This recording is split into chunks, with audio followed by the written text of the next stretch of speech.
அனைத்து உரிமை குரல் நண்பர்களுக்கும் வணக்கம். மிஸ்டர் சீமான் ப்ளீஸ் இன்டர்வியூ கொடுங்க அப்படின்னு தமிழ்நாட்டில் இருக்கக்கூடிய முக்கிய ஊடகங்கள் பார்த்தீங்கன்னா தற்போது சீமானை நேரடியாக தொடர்பு கொண்டிருக்காங்க அப்படின்ற ஒரு தகவல் தான் கிடைச்சிருக்கு. இந்த தகவல் குறித்த முழுமையை இந்த வீடியோவில் பார்க்க போகிறோம், வாங்க பார்க்கலாம். தெரிஞ்சோ தெரியாமலோ மக்களுக்காக நான் அதிகமாக பேசிட்டேன், இனிமேல் நான் பேசப்போவது இல்லை அப்படின்ற முடிவை சீமான் எடுத்த பிறகு தான் பார்த்தீங்கன்னா உண்மையிலேயே சீமானவர்கள் எப்படா பேசுவார் அப்படின்னு அனைவருமே எதிர்பார்க்க ஆரம்பிச்சிருந்தாங்க. இதற்கு முதல் முக்கிய ஒரு சிம்பிள் ஸ்ட்ராட்டஜி என்ன அப்படின்னா, ஒரு மனுஷன் வளவலன்னு பேசிக்கிட்டே இருந்தால் நிச்சயமாக அவனை மக்கள் திரும்பி பார்க்க மாட்டாங்க அப்படின்றதுக்கு ஒரு சிறந்த எடுத்துக்காட்டு சீமான் அப்படின்னே சொல்லலாம். இதனால தான் பார்த்தீங்கன்னா தற்போது சீமான் அவர்கள் தேவையான எல்லா விஷயங்களையும், அதாவது இனி ஒரு புதிதாக ஒரு மனுஷன் அரசியலை பற்றி முழுமையாக தெரிஞ்சுக்கணும்னா கூட என்னுடைய வீடியோக்களே பார்த்தா போதும், இனிமேல் நான் பேச வேண்டிய அவசியம் கிடையாது அப்படின்ற முடிவு எடுத்து எலெக்ஷன் ரிசல்ட் வந்ததிலிருந்து இப்போ வரைக்கும் பார்த்தீங்கன்னா சீமான் அவர்கள் செய்தியாளர்கள் சந்திப்பு கொடுக்காம இருக்காரு. இதற்கு முன்னதாகவே சீமான் அவர்கள் இணை எழுச்சி பொதுக்கூட்டத்தில் பேசியிருந்தாலும், அதற்கு அடுத்தபடியாக உறுப்பினர்கள் சேர்க்கையின் போது பேசியிருந்தாலும், தனிப்பட்ட முறையில் இந்த பிரஸ் மீட் அப்படின்ற ஒரு விஷயத்தை பார்த்தீங்கன்னா முழுமையாக தவிர்த்துட்டு வந்துட்டு இருக்காரு சீமான். இந்த காரணத்தினால தான் சீமானுக்கு இருக்கக்கூடிய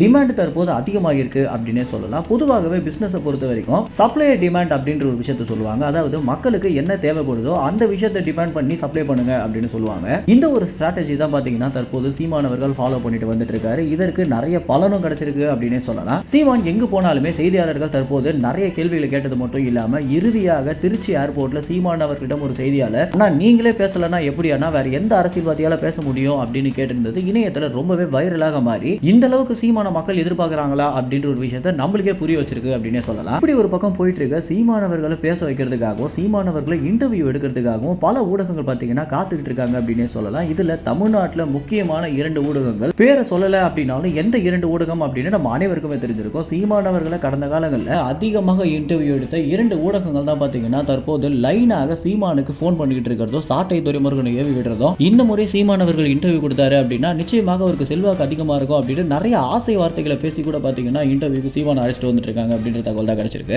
ஏற்கனவே சாட்டை துரைமுருகன் அவருடைய வீடியோக்கள்ல இப்பதான் எங்க அண்ணனோட அருமையை உங்களுக்கு தெரியுதா அப்படின்னும், எப்ப அந்த மனுஷன் பேச வேணாம் அப்படின்னு முடிவு எடுத்தாரோ அப்பத்துல இருந்து என்னிடமே பாத்தீங்கன்னா நிறைய பேர் உங்க அண்ணனை இன்டர்வியூ கொடுக்க சொல்லுங்க அப்படின்னு கேட்டுட்டு வந்துட்டு இருக்காங்க. இதுல தமிழ்நாட்டிலேயே 2 பெரிய ஊடகங்கள் பாத்தீங்கன்னா தற்போது அண்ணன் சீமானவர்களை நேரடியாகவே தொடர்பு கொண்டு தயவு செய்து இன்டர்வியூ கொடுங்க அப்படின்னு கெஞ்சிக்கிட்டு வந்துட்டு இருக்காங்க அப்படின்ற ஒரு விஷயத்தை சாட்டை துரைமுருகன் அவருடைய வீடியோக்களே பதிவிட்டு இருக்காரு. இதற்கு சீமானவர்கள் என்ன சொல்லியிருக்காரு அப்படின்னா, நீங்க விஜய் தானப்பா வேணும்னு முடிவு எடுத்தீங்க, அவர்கிட்ட போய் இன்டர்வியூ கேளுங்க, ஏன்டா இன்டர்வியூ கேட்குறீங்க அப்படின்னு ரொம்பவே கோபமாக பதில் வச்சிருக்காரு அப்படின்றது தெரிய வந்திருக்கு. சீமானவர்களுக்குலாம் இனிமே வாய்ப்பு இருக்குமா, இனிமேலாம் மக்கள் அவருக்கு ஆதரவு கொடுப்பாங்களா அப்படின்னு பல பேர் கேட்ட கேள்விக்கு என்ன ஒரு பதில் அப்படின்னா, விஜய் அவர்கள் ஆட்சிக்கு வருவாரு அப்படின்னு நிச்சயமாக நம்மள ஒருவர் கூட நினைச்சிருக்க மாட்டோம் அப்படின்னே சொல்லலாம். விஜய் அவர்களே கூட நம்ம ஆட்சிக்கு வந்துடுவோம் அப்படின்ற ஒரு நம்பிக்கை இல்லாம தான் பிரச்சாரம் பண்ணிட்டு வந்துட்டு இருந்தாரு அப்படின்றத நிதர்சனமான உண்மையாக இருக்கு. அதனால இந்த ஒரு விஷயத்தை நம்மளால பிரெடிக்ட் பண்ணவே முடியாது அப்படின்னே சொல்லலாம். அரசியலை பொறுத்த வரைக்கும் தலைகீழ் மாற்றம் அப்படின்றது எப்போதுமே இருந்துகிட்டு தான் இருக்கும். இதற்கு சீமானவர்கள் மீண்டும் ஒரு கம்பேக் கொடுக்க பல வாய்ப்புகள் இருக்கு அப்படின்றத கள நிலவரம் சொல்லுது. ஏற்கனவே சீமானவர்களை பல இடங்களில் தேட ஆரம்பிச்சிருக்காங்க மக்கள். இப்படி இருக்கும்போது சீமானவர்கள் மௌனமாக இருக்கிறது அப்படின்றது அவருக்கு மைலேஜ் தான் சேர்க்குது அப்படின்றதுல எந்தவித மாற்று கருத்துமே இல்லை அப்படின்னு தான் சொல்லணும். மேலும் இந்த தகவல் குறித்து நீங்க என்ன நினைக்கிறீங்க அப்படின்ற உங்களுடைய கருத்துக்களை கமெண்ட்ஸ்ல தெரிவிங்க. நன்றி, வணக்கம்.